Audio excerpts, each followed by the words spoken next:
Salut à tous et bienvenue dans ce nouveau tutoriel qui est la suite de notre formation HTML CSS. Aujourd'hui, je vous propose de voir les prérequis et d'installer le nécessaire. On se retrouve tout juste après l'intro.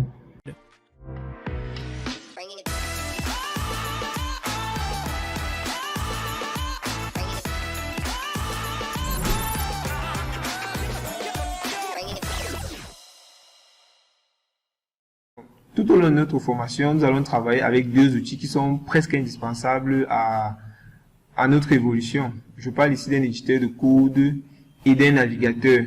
Je pense que ce sont des termes que vous avez déjà entendus et qui sont très courants dans le domaine de l'informatique si nous parlons de programmation. Nous reviendrons sur ces deux termes un peu plus tard dans la vidéo. Nous n'aurons besoin d'aucun prérequis à ma connaissance. Juste l'envie de travailler et d'apprendre. Je pense que ce sera quelque chose d'assez bénéfique pour vous. En ce qui concerne les différents outils que nous allons utiliser tout au long de notre formation, comme je l'ai dit plus haut, nous allons travailler avec un éditeur de code et un navigateur. En fait, un éditeur de code, c'est tout simplement un programme d'édition de texte spécialement conçu pour rédiger les codes sources d'autres programmes informatiques. On a par exemple Notepad++, Atom, Bracket ou encore Visual Studio Code. Et en ce qui concerne le navigateur, lui c'est juste un logiciel qui sert à consulter des pages sur Internet. Généralement ils sont gratuits. En ce qui concerne les éditeurs de code, eux ils ont des licences qui sont payantes et tout. Mais nous allons travailler avec Visual Studio Code qui est un éditeur open source et gratuit. Et ensuite, comme navigateur, nous allons travailler avec Google Chrome. Ok.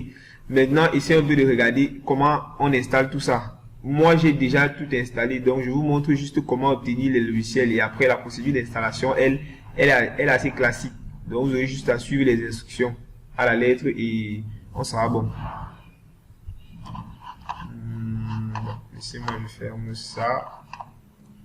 Je chope le navigateur. Hop, voilà. On se retrouve sur cette page ici.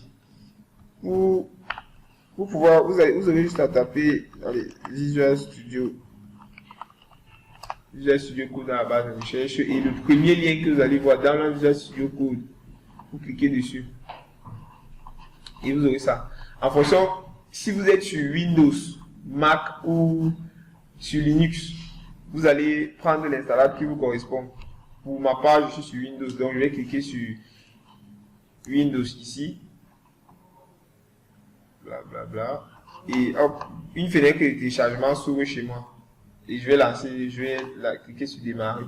Et après avoir démarré, je vais cliquer sur l'installable que j'aurai téléchargé et je pourrai comme ça ouvrir maintenant Visual Studio dans ma machine. De même pour ceux qui sont sur Mac ou sur Linux. En ce qui concerne Google Chrome, vous tapez aussi télécharger Google Chrome. Je pense bien que les systèmes d'exploitation viennent déjà, certains systèmes d'exploitation viennent avec Chrome d'installer, je pense. Oui, avec Chrome d'installer. Si vous ne l'avez pas d'installer, vous avez juste à taper Google Chrome dans la barre de recherche et vous serez redirigé vers cette page ici-là. Et vous pourrez cliquer sur le bouton télécharger Google Chrome. Quand vous cliquez sur le bouton télécharger Google Chrome, il y aura aussi une fenêtre d'installation qui va s'ouvrir. Ok.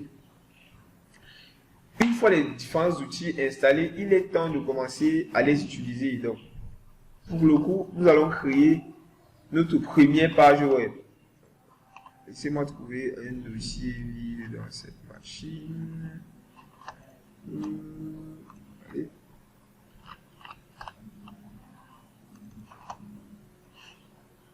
Ok, on a un dossier vide, donc vous allez créer un répertoire vide dans un espace de votre machine et nous allons ouvrir celui-ci avec Visual Studio Code. Ok, une fois Visual Studio ouvert, vous aurez une interface presque comme la mienne. Vous n'aurez probablement pas cette partie-ci. Cette partie-ci, ce sont les extensions que j'ai installées. Ce sont les extensions qui sont vraiment utiles. Elles vous facilitent le travail lorsque vous codez sur Visual Studio. Donc, pour le coup, on a dit qu'il était temps de créer une nouvelle page web. Pour créer une page web, on va cliquer sur le bouton ajouter qui est ici, ou on fait un clic droit sur cet espace-ci. Et on aura, il y aura, je crois qu'il y a allez.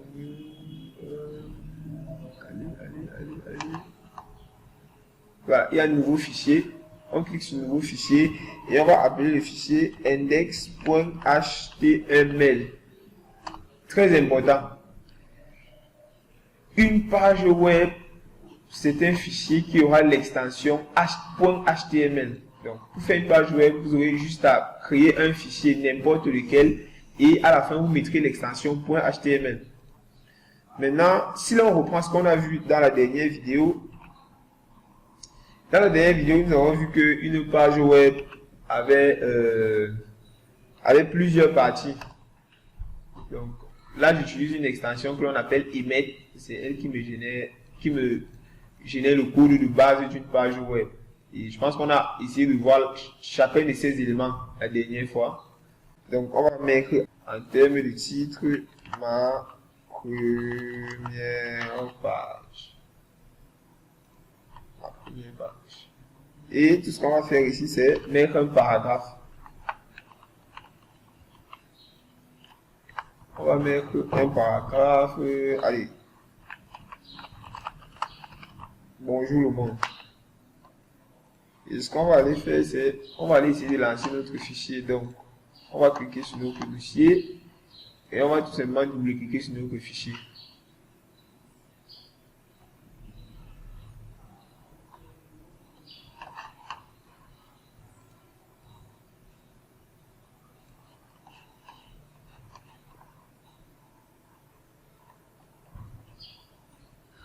Et vous avez comme ça votre première page web qui est ouverte dans votre navigateur.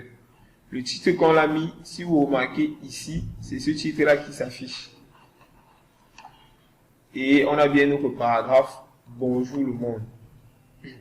Maintenant, ce qu'il est intéressant de savoir, c'est que lorsqu'on travaille, il est toujours intéressant de commenter ce qu'on fait, d'apporter une petite description au code qui va suivre. Et pour ce faire, on utilise ce qu'on appelle des commentaires. Les commentaires, vous allez voir, ils sont très simples. Ils sont sous cette forme ici. Vous avez un chevron ouvrant, un point d'exclamation et 2 tirets de 6. Ensuite, 2 tirets de 6 et un chevron fermant. Tout le texte que vous mettrez ici ne sera pas visible au niveau du navigateur. Je prends par exemple le cas de... Allez, on va mettre ici... je rédige un paragraphe. Je rédige un paragraphe. On enregistre. On revient sur le navigateur et on actualise la page. On voit ici, rien ne s'affiche. Ce qu'on peut faire ici, c'est ouvrir l'inspecteur de code. Pour ceux qui ne savent pas encore ce que c'est, je mettrai le lien de la vidéo où je parle de l'éditeur de code. Et vous aurez juste à aller regarder. Vous allez remarquer que je rédige un paragraphe s'affiche ici, en vert, mais il ne s'affiche pas au niveau de la page, même si on actualise plusieurs fois. Tout simplement parce que ça, c'est un commentaire. Il permet d'apporter des informations, dont une description au code qui suit, sans toutefois être utile à celui qui aura besoin de la page. Mais les développeurs qui vont travailler sur la page auront besoin de ces textes-là pour pouvoir facilement continuer, par exemple, votre travail ou travailler avec vous sur ce projet-là. Donc, c'est tout pour cette vidéo.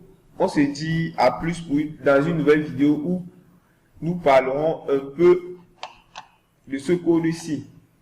Vous vous rappelez, la dernière fois, j'ai dit qu'on explorerait les méta en détail. Donc, dans la prochaine vidéo, nous allons essayer d'explorer ces liens-ci et de comprendre réellement de quoi ils renvoient. Donc, à toutes.